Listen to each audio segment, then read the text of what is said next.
الحمد لله نحمده ونستعينه ونستغفره ونعوذ بالله من شرور أنفسنا ومن سيئات أعمالنا. من يهده الله فلا مضل له ومن يضلل فلا هادي له، وأشهد أن لا إله إلا الله وحده لا شريك له، وأشهد أن محمدا عبده ورسوله أرسله بالهدى ودين الحق ليظهره على الدين كله ولو كره المشركون. اللهم صل على محمد وعلى آل محمد كما صليت على إبراهيم وعلى آل إبراهيم إنك حميد مجيد. اللهم بارك على محمد وعلى آل محمد كما باركت على إبراهيم وعلى آل إبراهيم إنك حميد مجيد. أما بعد، فإن خير الكلام كلام الله، وخير الهدي هدي محمد صلى الله عليه وسلم، وشر الأمور محدثاتها، وكل محدثة بدعة، وكل بدعة ضلالة، وكل ضلالة في النار. أيها الناس، أوصيكم عباد الله وإياي أولا بتقوى الله. أعوذ بالله من الشيطان الرجيم. يا أيها الذين آمنوا اتقوا الله حق تقاته ولا تموتن إلا وأنتم مسلمون. يا أيها الذين آمنوا اتقوا الله وقولوا قولا سديدا يصلح لكم أعمالكم ويغفر لكم ذنوبكم، ومن يطع الله ورسوله فقد فاز فوزا عظيما. يا أيها الناس اتقوا ربكم الذي خلقكم من نفس واحدة وخلق منها زوجها وبث منهما رجالا كثيرا ونساء، واتقوا الله الذي تساءلون به والأرحام إن الله كان عليكم رقيبا. അള്ളാഹുവിന്റെ സത്യവിശ്വാസികളായ അടിമകൾ, ഉടമസ്ഥനായ അള്ളാഹുവിന്റെ വിധിവിലക്കുകളെ സൂക്ഷിച്ചുകൊണ്ട് ജീവിക്കുവാനും അതിൽ കൂടി ദുനിയാവിലും ആഖിറത്തിലും വിജയം കരസ്ഥമാക്കുവാനും ആദ്യമായി എന്നോടും നിങ്ങൾ ഓരോരുത്തരോടും ഉപദേശിക്കുന്നു, വസിയ്യത്ത് ചെയ്യുന്നു. അല്ലാഹു സുബ്ഹാനഹു വ തആല സത്യവിശ്വാസികളായ അടിമകളിൽ നിന്ന് ആഗ്രഹിക്കുന്നത് ഒരു അമല് കഴിഞ്ഞാൽ അടുത്ത അമലിലേക്ക് നിൽക്കാനാണ്.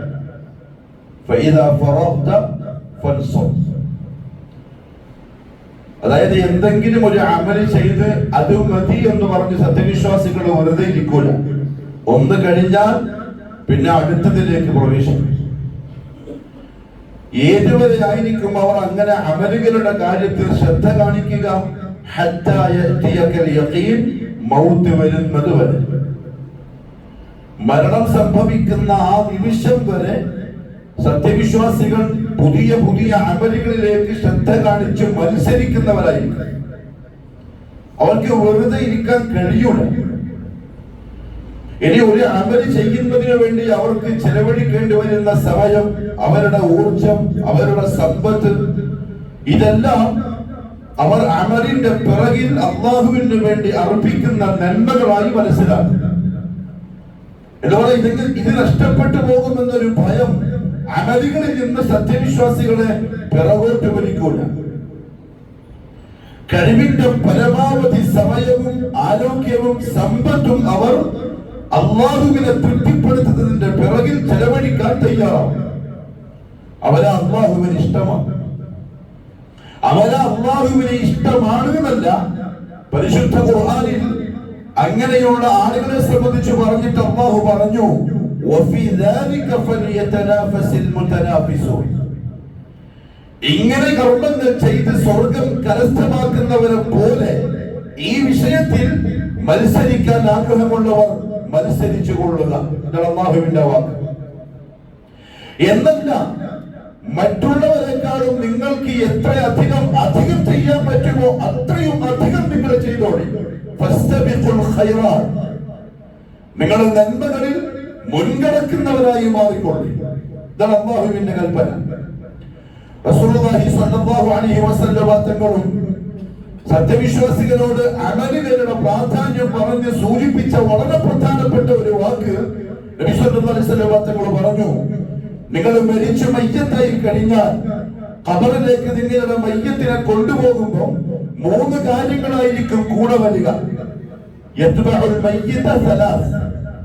അതിലൊന്ന് അവന്റെ പണമാണ്, മറ്റൊന്ന് അവന്റെ കുടുംബമാണ്, മൂന്നാമത്തത് അവൻ ചെയ്തു വെച്ച അമലുകളാണ്. എന്നിട്ട് റസൂലുള്ളാഹി സ്വല്ലല്ലാഹു അലൈഹി വസല്ലം പറഞ്ഞു, അവനോടൊപ്പം ഖബറിലേക്ക് വന്ന 2 കാര്യങ്ങൾ തിരിച്ചു പോകും.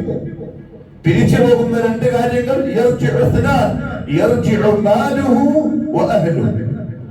സമ്പത്തും തിരിച്ചു പോകും അനന്തരാവകാശികൾക്ക് വേണ്ടി. അവന്റെ കുടുംബക്കാരും തിരിച്ചു പോകും അവരുടെ സന്തോഷത്തിലേക്ക്, അവരുടെ ജീവിതത്തിലേക്ക്. മയ്യത്തിന്റെ കൂടെ ഖബറിൽ ആകെ ഒന്ന് മാത്രമേ ബാക്കിയുണ്ടാവുകയുള്ളൂ. അവൻ ജീവിച്ചിരിക്കുമ്പോൾ ചെയ്തു വെച്ച അമലുകളായിരിക്കും അത്. അതുകൊണ്ടാണ് പരിശുദ്ധ റമദാൻ കഴിയലോടുകൂടി സത്യവിശ്വാസികളുടെ മനസ്സിൽ മുന്നൊരുക്കുന്ന നടക്കലായി ഹജ്ജിന് പോവാൻ. അതൊരു വിശ്വാസിയുടെ, കറകളഞ്ഞ ഈമാനുള്ള വ്യക്തിയുടെ, അമലുകളുടെ പ്രാധാന്യം അറിയുന്നവരുടെ, ആഖിറത്തിന്റെ വലുപ്പം മനസ്സിലാക്കിയവരുടെ, ദുനിയാവിന്റെ ജീവിതം നിസ്സാരമാണ്, അതേത് നിമിഷവും തീരാമെന്ന നല്ല ബോധമുള്ളവരുടെ അടയാളമാണ് റമദാൻ കഴിയലോട് ഹജ്ജിനു വേണ്ടി ഒരുങ്ങുക എന്നുള്ളത്. ശവ്വാൽ അവസാനിച്ചു.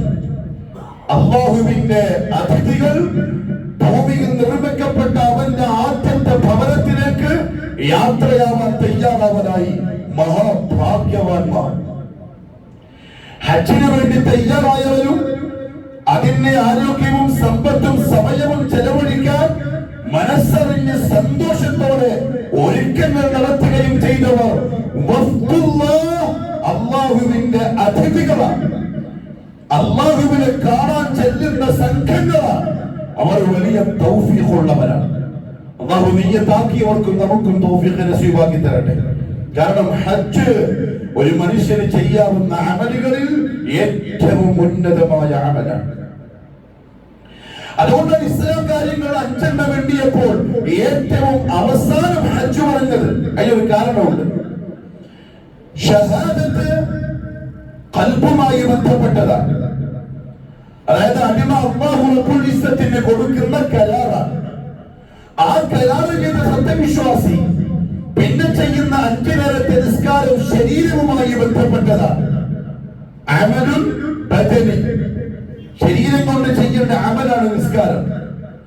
അതിനുശേഷം വരുന്ന സക്കാത്ത് മാലിയ, സമ്പത്തുമായി ബന്ധപ്പെട്ടതാണ്.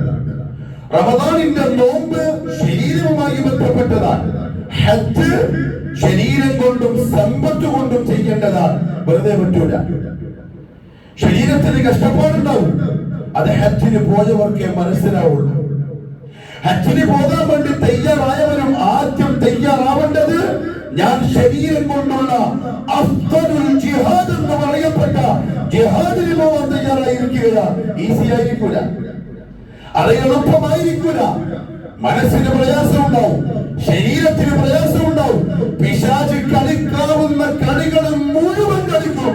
എങ്ങനെയെങ്കിലും ഹജ്ജിനെ ബാത്തിലാക്കി കളയാൻ അത്ര പ്രയാസകരമാണ്. ശരീരവും ആവശ്യമുണ്ട്, സമ്പത്തും ആവശ്യമുണ്ട്. അതുകൊണ്ട് അല്ലാഹു സുബ്ഹാനഹു വ തആല പറഞ്ഞു, വലില്ലാഹി അലന്നാസി ഹജ്ജുൽ ബൈതി മൻ ഇസ്തതാഅ ഇലൈഹി സബീല.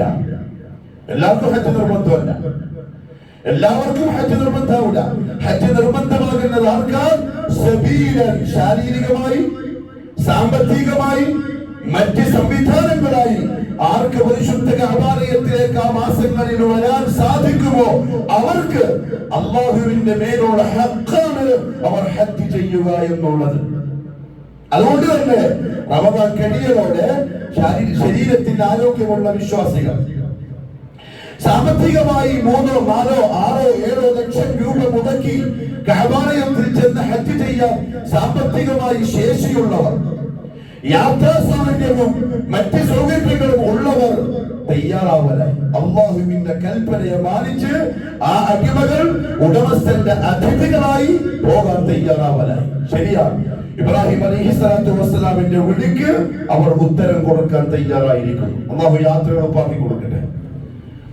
റസൂലുള്ളാഹി സ്വല്ലല്ലാഹു അലൈഹി വസല്ലം തങ്ങൾ വഅദ്ദിൻ ഫിന്നാസ് ബിൽഹജ്ജ് യഅതൂക റിജാലൻ വഅലാ കുല്ലി ളാമിരിൻ യഅതീന മിൻ കുല്ലി ഫജ്ജിൻ അമീഖ് എന്ന ആയത്തിന്റെ തഫ്സീറിൽ ഇബ്നു അബ്ബാസ് റളിയല്ലാഹു തആല അൻഹുമാ നബി സ്വല്ലല്ലാഹു അലൈഹി വസല്ലം തങ്ങളിൽ നിന്ന് ഉദ്ധരിച്ചു. ഇബ്രാഹിം അലൈഹിസ്സലാം കഅബാലയത്തിന്റെ പണി പൂർത്തിയാക്കി. അവ്വല ബൈത്തിൻ മുദിഅ ലിന്നാസ്, ഈ മഹാപ്രപഞ്ചത്തിൽ ദുനിയാവിൽ അല്ലാഹുവിന് വേണ്ടി ആദ്യമായി പണികഴിക്കപ്പെട്ട വീട്, അവ്വലു ബൈത്ത്, ആദ്യത്തെ ഭവനം. അതിന്റെ നിർമ്മാണം പൂർത്തിയായി. അല്ലാഹു പറഞ്ഞു ഇബ്രാഹിമിനോട്, ഇബ്രാഹിം, നീ ജനങ്ങളെ വിളിക്കും ഈ വീട്ടിലേക്ക് ഹജ്ജ് കർമ്മം നിർവഹിക്കാൻ. വഅദ്ദിൻ ഫിന്നാസി ബിൽഹജ്ജ്, ജനങ്ങളെ ഹജ്ജ് കർമ്മം നിർവഹിക്കാൻ ഈ ഭവനത്തിലേക്ക് വന്നോളി. പണി നമ്മൾ പൂർത്തിയാക്കിയിട്ടുണ്ട്. മാനവരെ കേൾക്കെ ഇബ്രാഹിമെ നീ വിളിക്ക്. ഇബ്രാഹിം അലൈഹിസ്സലാത്തു വസ്സലാം പറഞ്ഞു, യാ റബ്ബ്, ഈ മലമ്പ്രദേശത്തിൽ നിന്ന് ഞാൻ വിളിച്ച കഅബാലയത്തിന്റെ 4 ഭാഗവും മലകളാണ്, പർവ്വതങ്ങളാണ്, പാറക്കെട്ടുകളാണ്. ഇവിടുന്ന് ഞാൻ വിളിച്ചാൽ ആര് കേൾക്കാനാണ്? അല്ലാഹു പറഞ്ഞു, ഇബ്രാഹിം, വിളിക്കാനാണ് നിന്നെ ഏൽപ്പിച്ചത്, കേൾപ്പിക്കേണ്ട ജോലി എന്റേതാണ്. നിന്റെ വിളി കേൾപ്പിക്കേണ്ടവൻ ഞാനാണ്. മുഹമ്മദ് സല്ലല്ലാഹു അലൈഹി വസല്ലം പറഞ്ഞു, ഇബ്രാഹിം അലൈഹിസ്സലാം അവിടെ വെച്ച് വിളിച്ചു. അവിടെ ആരെയുള്ളത്? ഇബ്രാഹിം, മറ്റൊന്ന് ഭാര്യ ഹാജർ, വേറൊന്ന് മകൻ ഇസ്മായിൽ. ഈ 3 പേര് മാത്രമേ അവിടെ സന്നിധരായിട്ടുള്ളൂ. പക്ഷേ ഇബ്രാഹിം ഉറക്കെ വിളിച്ചു, അയ്യുഹന്നാസ് ഖദ് ബുനിയൽ ബൈത്ത്, മാനവരെ, പരിശുദ്ധമായ ഭവനം ഇതാ നിർമ്മിക്കപ്പെട്ടിരിക്കുന്നു, ഹജ്ജിന് വേണ്ടി തയ്യാറായി വന്നുകൊള്ളുക. നബി സല്ലല്ലാഹു അലൈഹി വസല്ലം പറഞ്ഞു, ഉയർന്നു നിൽക്കുന്ന പാറക്കെട്ടുകൾ തല മടക്കിക്കൊടുത്തു ഇബ്രാഹിമിന്റെ ശബ്ദത്തിന്റെ മുന്നിൽ. അത് ഭൂലോകവാസം മുഴുവനും പരന്നു. അതന്ന് ആരൊക്കെ കേട്ടുവോ അവർ ഉത്തരം കൊടുത്തു, ലബ്ബൈക അല്ലാഹുമ്മ ലബ്ബൈക. അന്ന് ഉത്തരം കൊടുത്തവരിൽ ആരെങ്കിലും ഒരാൾ ഇക്കൂട്ടത്തിലുണ്ടെങ്കിൽ അവർ പരിശുദ്ധമായ കഅബാലയത്തിൽ എത്തിയിരിക്കും. എത്രത്തോളം പറഞ്ഞറിയോ? അന്ന് ജീവിച്ചിരിപ്പുള്ള ഉമ്മമാരുടെ ഗർഭപാത്രത്തിലുള്ള കുഞ്ഞുങ്ങൾ വരെ ചിലർ ആ ശബ്ദം കേട്ടു. ഗർഭപാത്രത്തിന്റെ ഉള്ളുന്ന കുഞ്ഞുങ്ങൾ പറഞ്ഞു, ലബ്ബൈക അല്ലാഹുമ്മ ലബ്ബൈക, അല്ലാഹുവേ, വിളിക്കാൻ ഇതാ ഉത്തരം തന്നിരിക്കുന്നു, വരാൻ ഞാൻ തയ്യാറാണ്. അന്ന് പറഞ്ഞവർ ഇന്നവിടെ എത്തിയിട്ടുണ്ടാവും, പോകാൻ തയ്യാറാവുന്നുണ്ടാവും. അല്ലാഹു തൗഫീഖ് നസീബാക്കി തരട്ടെ. അല്ലാഹു പറഞ്ഞു, ഇബ്രാഹിം, നീ വിളിച്ചാൽ മതി, ഞാൻ കേൾപ്പിച്ചിട്ടുണ്ട്. യഅതീന മിൻ കുല്ലി ഫജ്ജിൻ അമീഖ്, യഅതൂന റിജാല, നടന്നുകൊണ്ടവർ വരും. ഇബ്രാഹിമേ, നിന്റെ വിളി കേട്ടവർ നടന്നുകൊണ്ട് പരിശുദ്ധ കഅബാലയത്തിലേക്ക് വരും. ശരിയാണ്, സലഫുസ് സ്വാലിഹീങ്ങളിൽ പലരും പറഞ്ഞിട്ടുണ്ട്, നമ്മൾ 40ഉം 50ഉം പ്രാവശ്യം ഹജ്ജ് ചെയ്തിട്ടുണ്ട്. തുർക്കിയിൽ നിന്ന്, ഷാമിൽ നിന്ന്, ഹറമിൽ നിന്ന് കാൽനടയായി യാത്ര ചെയ്ത് കഅബാലയത്തിൽ പോയിട്ട് മണന്നുകൊണ്ട് വരും. ഇബ്രാഹിം കഅബാലയത്തിന്റെ മുറ്റത്ത് വന്ന് തവാഫ് ചെയ്യാനും സഅയ് ചെയ്യാനും ജംറയിൽ എറിയാനും മശ്അദുൽ ഹറാമിൽ ഹാജരാവാനും അറഫയിൽ ഒരുമിച്ച് കൂടാനും ഭാഗ്യം ആർക്കെങ്കിലും ഉണ്ടായിട്ടുണ്ടെങ്കിൽ അവരവരുടെ കയ്യിലുള്ള മെലിഞ്ഞൊട്ടിയ ഒട്ടകത്തിന്റെ പുറകിലെങ്കിലും കയറി വരുവായി. വഅലാ കുല്ലി ളാമിരിൻ, ഒട്ടകത്തിന്റെ പുറത്ത് കയറിയിട്ട് വരും.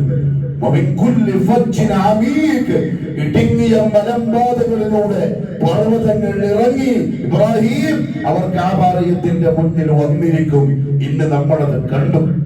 ലോകത്തിന്റെ മുക്കുന്ന മൂലയിലും 35-40 ലക്ഷം മണിയാറുകൾ ഒറ്റ ദിവസത്തേക്ക് പരിശുദ്ധമായ അറഫയിൽ ഒരുമിച്ച് കൂടുന്ന കാഴ്ച, അത് അല്ലാഹു വന്നു പറഞ്ഞതാണ്.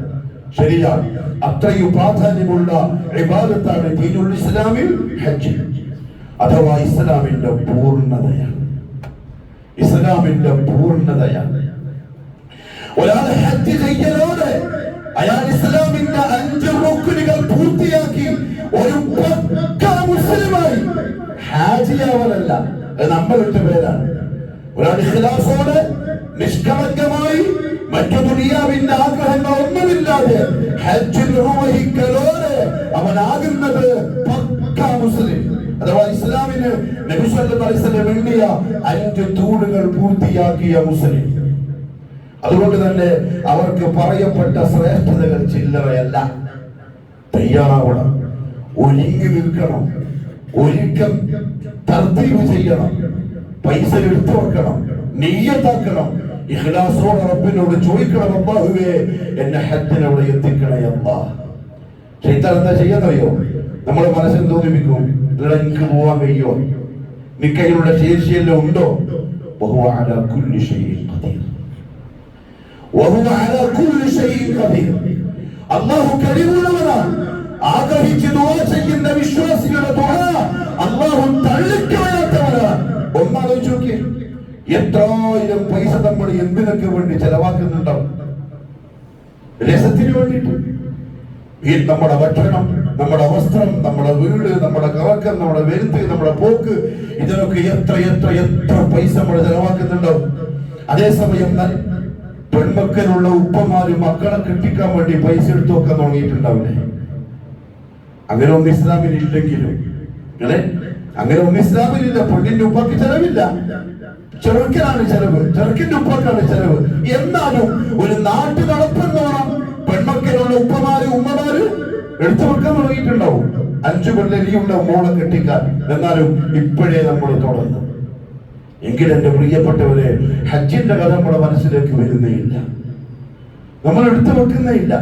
നബി സല്ലല്ലാഹു അലൈഹി വസല്ലം പറഞ്ഞു, ആർക്കെങ്കിലും ഹജ്ജ് ചെയ്യാനുള്ള വിശാലത ഉണ്ടായിട്ടുണ്ടെങ്കിൽ, മൻ കാന ലഹു സിഅ, ആർക്കെങ്കിലും ഹജ്ജ് ചെയ്യാനുള്ള വിശാലതയുണ്ട്, ആരോഗ്യമുണ്ട്, സമ്പത്തുണ്ട്, സൗകര്യങ്ങളുണ്ട്, തർത്തീബ് ചെയ്യാൻ സാധിക്കും, എന്നിട്ടും അവൻ തയ്യാറാവുന്നില്ലെങ്കിൽ, എന്നിട്ടും അവൻ ആഗ്രഹിക്കുന്നില്ലെങ്കിൽ, അവൻ യഹൂദിയോ നസ്രാനിയോ ആയിട്ടല്ലാതെ മരിക്കൂല.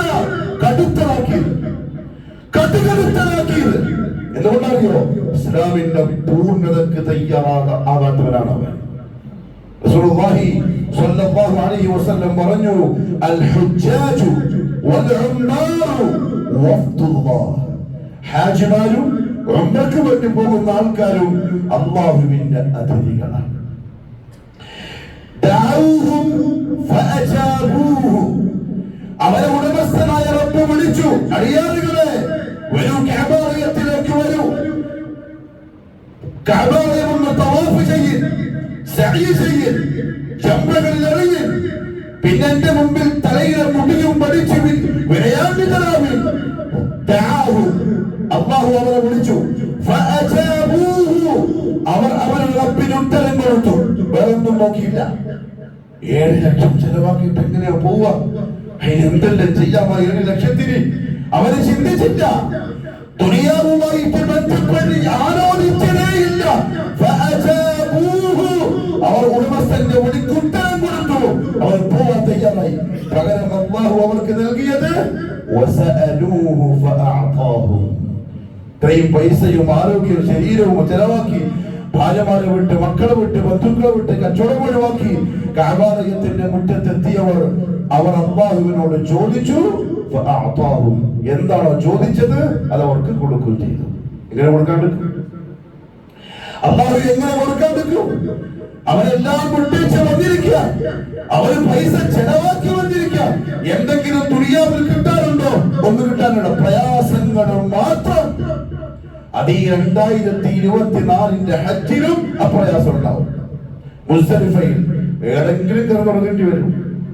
പുലക്ക് നമ്മൾ പട്ടുമെത്തേ കിടന്നിട്ടുണ്ടാവും, AC ഇട്ട റൂമിൽ കിടന്നിട്ടുണ്ടാവും. മക്ക ചൂടിലേക്ക് പോവാൻ, സൗദിയായി ചൂട് തുടങ്ങിയ ഒരുപക്ഷെ ഹജ്ജിന്റെ സമയം കടുത്ത ചൂടായിരിക്കാം. മുസ്ദലിഫയിൽ പണക്കാരനില്ല, പാവപ്പെട്ടവനില്ല, കൊട്ടാരത്തിൽ താമസിച്ചവനില്ല, കുടിലിൽ താമസിച്ചവനില്ല, ഒരാളും ഏത് അവസ്ഥയിലും ഏത് നിലയിലും വിലയുമില്ല. ഉടമസ്ഥന്റെ അതിഥികൾ മുസ്ദലിഫയിൽ പാതിരാത്രിയിൽ ചുട്ടുപൊള്ളുന്ന മണലിൽ കരിങ്കല്ലുകളിൽ കിടന്നുറങ്ങൽ അവന് ഹജ്ജിന്റെ ഇബാദത്ത്. മുസ്ദലിഫ മുസ്ദലിഫയിൽ കടന്നേ പറ്റൂ. ഇതുകൊണ്ടറിയോ അങ്ങോട്ട് കൊടുക്കാനാ പോകുന്നത്. പകരം അല്ലാഹു നൽകുന്നത് അതിഥികൾ അവരോട് ചോദിച്ചു, എന്തു ചോദിച്ചോ അത് അല്ലാഹു കൊടുത്തിരിക്കും. റസൂലുള്ളാഹി സ്വല്ലല്ലാഹു അലൈഹി വസല്ലം പറഞ്ഞു, അബ്ദുല്ലാഹി ഇബ്നു അംർ ഇബ്നു ആസ് റളിയല്ലാഹു അൻഹു പറയാ, അദ്ദേഹത്തിന്റെ മകൻ ബാപ്പ മരിക്കാൻ സമയത്ത് കരയാൻ തുടങ്ങി. സഹാബിയ അംർ ഇബ്നു ആസ്, കേട്ട് പരിചയമുണ്ടാവും, പ്രഗത്ഭനായ സഹാബിയ. കരയാൻ തുടങ്ങി. മോൻ ചോദിച്ചു, യാ അബതി മല്ലദീ യബ്കാക്, നിങ്ങൾ കരയുന്നതിനാണ്? നിങ്ങൾ റസൂലുള്ളാഹിന്റെ സഹാബിയ, ആശറത്തുൽ മുബശ്ശിറ, സ്വർഗ്ഗമുണ്ടെന്ന് സന്തോഷവാർത്ത അറിയിക്കപ്പെട്ട ആളാണ്, കരഞ്ഞെന്തിനാണ്? അദ്ദേഹം പറഞ്ഞു, മോനെ നിന്റെ ബാപ്പായുടെ ആ കാലം ഓർത്തുപോയി. അന്ന് നബി സല്ലല്ലാഹു അലൈഹി വസല്ലം എനിക്ക് ഏറ്റവും വെറുക്കപ്പെട്ട ആളായിരുന്നു. മക്കയിൽ എനിക്ക് ഏറ്റവും വെറുപ്പുള്ള റസൂലാണ്. ആ അവസ്ഥയിലായിരുന്നു എന്റെ മരണം വന്നതെങ്കിൽ എന്താകുമായിരുന്നു എന്റെ അവസ്ഥ? അതോർത്തിട്ട് കരഞ്ഞു പോയത്. ഒരു ദിവസം മുഹമ്മദ് സല്ലല്ലാഹു അലൈഹി വസല്ലം എന്റെ മുമ്പിലേക്ക് കൈനീട്ടി എന്നെ വിളിച്ചിട്ട് പറഞ്ഞു, കൈവിളക്കി മുസ്ലിമാവിൻ. പക്ഷെ ഞാൻ പറഞ്ഞു, യാ റസൂലല്ലാഹ് സല്ലല്ലാഹു അലൈഹി വസല്ലം, അശ്തരിത്, എനിക്കൊരു നിബന്ധനയുണ്ട് മുസ്ലിമാവാൻ. എനിക്കൊരു നിബന്ധനയുണ്ട് മുസ്ലിമാവാൻ. അത് പൂർത്തിയാകുമെങ്കിൽ ഞാൻ മുസ്ലിമാവാം. മുഹമ്മദ് സല്ലല്ലാഹു അലൈഹി വസല്ലം പറഞ്ഞു, അശ്തരിത്, എന്റെ നിബന്ധന നീ പറയുക. അംറിന് ഇസ്ലാമിന് ആവശ്യമുണ്ട്. അങ്ങനെ അംറിന് ആസന ഇസ്ലാമിന് ആവശ്യമുണ്ട്, റസൂലുള്ളാഹിക്ക് ആവശ്യമുണ്ട്. ഈ ശർത്തുവെച്ച് എന്ത് നിബന്ധനയാണെങ്കിലും അംഗീകരിക്കാം. അദ്ദേഹം പറഞ്ഞു, യാ റസൂലുള്ളാഹി സ്വല്ലല്ലാഹു അലൈഹി വസല്ലം, മുസ്ലിമായാൽ എനിക്ക് എന്റെ പാപങ്ങൾ മുഴുവൻ മാപ്പാക്കി കിട്ടണം. ഇതാണ് ഷർത്ത്. മുഹമ്മദ് സല്ലല്ലാഹു അലൈഹി വസല്ലം പറഞ്ഞു, യാ അംർ, യാ അംർ, അലം തസ്മഅ, ഏ അംർ, നീ കേട്ടിട്ടില്ലേ? അൽ ഇസ്ലാമു യഹ്ദിമു മാ ഖബല, ഇസ്ലാം അതിന് മുമ്പുള്ളതിനെ എല്ലാം പൊളിച്ചു കളയും. ഒരുത്തൻ കുരുത്തക്കേട് കാണിച്ച് തെമ്മാടിയായി ഭൂലോക വേസ്റ്റായി ജീവിച്ചു. 69ാമത്തെ വയസ്സിൽ പറഞ്ഞു, അശ്ഹദു അൻ ലാ ഇലാഹ ഇല്ലല്ലാഹ് വ അശ്ഹദു അന്ന മുഹമ്മദൻ റസൂലുള്ളാഹ്. 69 കൊല്ലത്തത് മുഴുവൻ ഖലാസ്. അൽ ഇസ്ലാം യഹ്ദിമു മാ ഖബ്ല. 10 ദിവസം അയാൾ മരിച്ചു. വല്ലാഹി അവനെ ഏറ്റവും നല്ല മരണം കൈവരിച്ചവനാ. 69 കൊല്ലത്തെ പാപങ്ങൾ മുഴുവനും മാപ്പായി ക്ലിയറായിട്ട് മരിച്ചവൻ. അൽ ഇസ്ലാം യഹ്ദിമു മാ ഖബ്ല വൽ ഹജ്ജുൽ മബ്റൂർ യഹ്ദിമു മാ ഖബ്ല. അതേപോലെ തന്നെയാണ് ഹജ്ജ് കർമ്മവും. അതൊരുത്തൻ നിർവഹിച്ചു കഴിഞ്ഞാൽ അതിനു മുമ്പുള്ള സർവ്വതും അവന് മാപ്പാണ്. അവൻ തിരിച്ചു വരുന്നത് ഉമ്മ പ്രസവിച്ച കുഞ്ഞിനെ പോലെയായിരിക്കും. എത്ര വലിയ പാപങ്ങൾ അവൻ ചെയ്തിട്ടുണ്ടെങ്കിലും ശരി, കബായിറുകൾ, മൂബിഖാത്തുകൾ, വലിയ വലിയ പാപങ്ങളിൽ മുഖം തൊട്ട് ജീവിച്ചവൻ. പക്ഷെ അല്ലാഹുവിന്റെ വിളിക്ക് ഉത്തരം നൽകിയിട്ട് പോയി ഇഖ്ലാസോടെ കർമ്മങ്ങൾ ചെയ്ത് പൂർത്തിയാക്കി. വല്ലാഹി അവന്റെ പാപങ്ങൾ മുഴുവനും പൊറുക്കപ്പെട്ടു. വത്തൗബതു തഹ്ദിമു മാ ഖബ്ലഹാ. അതേപോലെയാണ് നമ്മുടെ തൗബ. ഒരാളെ ഖേദിച്ച് അല്ലാഹുവിലേക്ക് മടങ്ങിയാൽ അതിനു മുമ്പുള്ളതെല്ലാം അല്ലാഹു മാപ്പാക്കി തരും. അപ്പൊ ഹജ്ജിന്റെ കൂലി എന്ന് പറഞ്ഞാൽ സർവ്വതും മാപ്പാണ്. ഒരു കറ പോലും ബാക്കിയില്ലാതെ തിരിച്ചു മടക്കിയിരിക്കുന്നു. അല്ലാഹു തൗഫീഖ് നസീബാക്കി തരട്ടെ. വേറെ ഹദീസിൽ കാണാം, റസൂലുള്ളാഹി സ്വല്ലല്ലാഹു അലൈഹി വസല്ലം പറഞ്ഞു, അൽ ഹജ്ജുൽ മബ്റൂർ, അൽ ഹജ്ജുൽ മബ്റൂർ, മബ്റൂറായ ഹജ്ജ് എന്ന് പറഞ്ഞാൽ അടിയില്ല, പിടിയില്ല, ദേഷ്യം പിടിക്കലില്ല, ചീത്ത പറയലില്ല, ഇതെല്ലാം അവിടെ ഉണ്ടാവും. ഇതൊക്കെ അവിടെ നടക്കും. അങ്ങനെയായിരിക്കും അല്ലാഹു അതിനെ സംവിധാനിക്കുക, പരീക്ഷിക്കാൻ. 7 ലക്ഷം വെള്ളത്തിലാവോ അതല്ല മുതലാക്കുമെന്നറിയാൻ ദേഷ്യം, കട്ടുകെടുത്ത ദേഷ്യം വരുന്ന അവസ്ഥകൾ അല്ലാഹു ഉണ്ടാക്കും. കൊടക്കിടക്കുന്നവരെ തെരുവിളിക്കാൻ തോന്നും. ചിലപ്പോൾ സ്വഭാവം ശരിയായിരിക്കില്ല. ആരെങ്കിലും പഞ്ചപുഞ്ച മടക്കി സബറോടെ ക്ഷമയോടെ ഹജ്ജ് എന്റെ റബ്ബിന്റെ വിളിക്കുത്തരം തന്നെ വന്നതാ ആ ബോധത്തോടെ ഹജ്ജ് പൂർത്തിയാക്കിയാൽ ലൈസ ലഹു ജസാഉൻ ഇല്ലൽ ജന്ന. ആ ഹജ്ജിന്റെ കൂലി എന്തേ ഉള്ളൂ? സ്വർഗ്ഗം മാത്രം. വേറൊരു കൂലിയും അവന് കൊടുക്കാനില്ല. ലൈസ ലഹു ജസാഉൻ ഇല്ലൽ ജന്ന. അവൻ ആ ഹജ്ജിന്റെ കൂലിയായി നൽകാനുള്ളത് സ്വർഗം മാത്രം. അത്ര വലിയ അമലാണ് ഹജ്ജ്. എങ്ങനെയാ പ്രിയപ്പെട്ടവരെ നമ്മൾ തയ്യാറാവാതിരിക്കുക? ഒരു പണ്ടാരുണ്ടാക്കണം, അതിൽ പൈസ ഇട്ട് വെക്കണം, മാസം 1000 രൂപ ഇട്ട് വെക്കണം.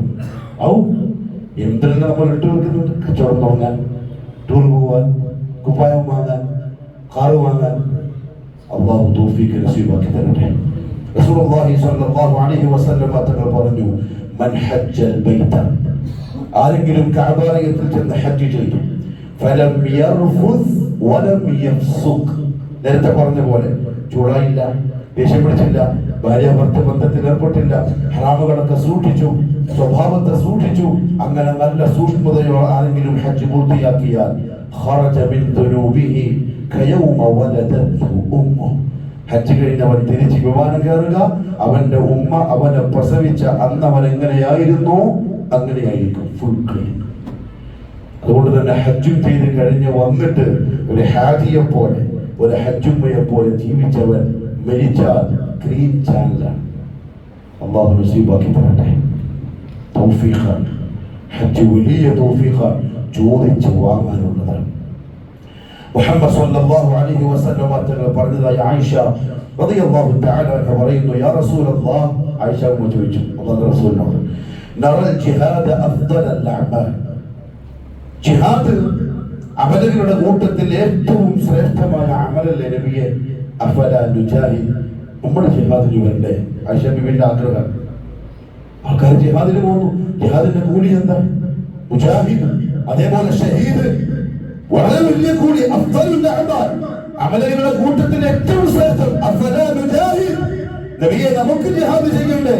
ഖാല, മുഹമ്മദ് സല്ലല്ലാഹു അലൈഹി വസല്ലം പറഞ്ഞു, ലകിന്ന അഫ്ദലുൽ ജിഹാദി വഅജ്മലഹു ഹജ്ജുൻ മബ്റൂർ, ഏറ്റവും ശ്രേഷ്ഠമായ ജിഹാദ്, ജിഹാദുകളുടെ കൂട്ടത്തിൽ ഏറ്റവും മനോഹരമായ ജിഹാദും ഹജ്ജുൻ മബ്റൂർ, എല്ലാം സൂക്ഷ്മത പാലിച്ച് ചെയ്യുന്ന ഹജ്ജാണ്, ജിഹാദാണ്. അവിടെ ജിഹാദ് ചെയ്ത് വരുന്നവൻ അല്ലാഹുവിന്റെ അടുത്ത് നിന്നും മഗ്ഫിറത്ത് ലഭിച്ചവനാണ്. മാത്രമല്ല മുഹമ്മദ് സല്ലല്ലാഹു അലൈഹി വസല്ലം പ്രേരിപ്പിച്ചു, ഇതിൽക്ക് തന്നെയും നമ്മൾ ഓരോരുത്തരെയും അല്ലാഹു നമ്മുടെ മനസ്സിൽ ആഗ്രഹം തരട്ടെ. അതുവരെ വരുന്നില്ല, എനിക്കൊന്ന് ഹജ്ജ് ചെയ്യണം, അവിടെ നിന്ന് എത്തണം എന്നൊരു കൊതി വരട്ടെ മനസ്സിൽ. കൊതി ഉണ്ടാകുമ്പോഴല്ലേ മനസ്സിൽ ചോദിക്കാവുന്നവരോട് ഒന്ന് ആലോചിച്ച് നോക്കി പ്രിയപ്പെട്ടവരെ. കഴിഞ്ഞ ഹജ്ജ് കഴിഞ്ഞു, ഇതാ ഇപ്പൊ ഹജ്ജ് ദുൽഖഅദ തുടങ്ങി, ഹജ്ജിന്റെ മാസം തുടങ്ങാൻ പോവാൻ. ഈ ഒരു വർഷത്തിനിടയിൽ നല്ല കൊതി മനസ്സിൽ വെച്ച് നമ്മൾ എത്ര ആൾക്കാർ അല്ലാഹുവേ ഒന്ന് ഹജ്ജിൽ എത്തിക്കാൻ ദുആ ചെയ്തിട്ടുണ്ടോ? ചുരുക്കം ചില ആളുകൾ. അതേസമയം ദുനിയാവിന്റെ എന്തെല്ലാം കാര്യം നമ്മൾ ചോദിച്ചു, എന്തൊക്കെ ചോദിച്ചു, എത്ര നമുക്ക് നമ്മുടെ പ്രിയപ്പെട്ട റബ്ബ് തന്നു. ദുനിയാവ് നമ്മൾ ചോദിച്ച കാര്യങ്ങൾ എന്തൊക്കെ നമ്മുടെ റബ്ബ് തന്നു. കരീമായ റബ്ബ്, അസീസായ റബ്ബ്. അപ്പൊ ഇതിന്റെ തരാത്ത നമ്മൾ ചോദിക്കാത്തോണ്ടല്ലേ? ചോദിച്ചാൽ നമുക്ക് തന്നല്ലോ. അല്ലാഹു ആ കൊതിയെങ്കിലും തന്ന് അനുഗ്രഹിക്കട്ടെ.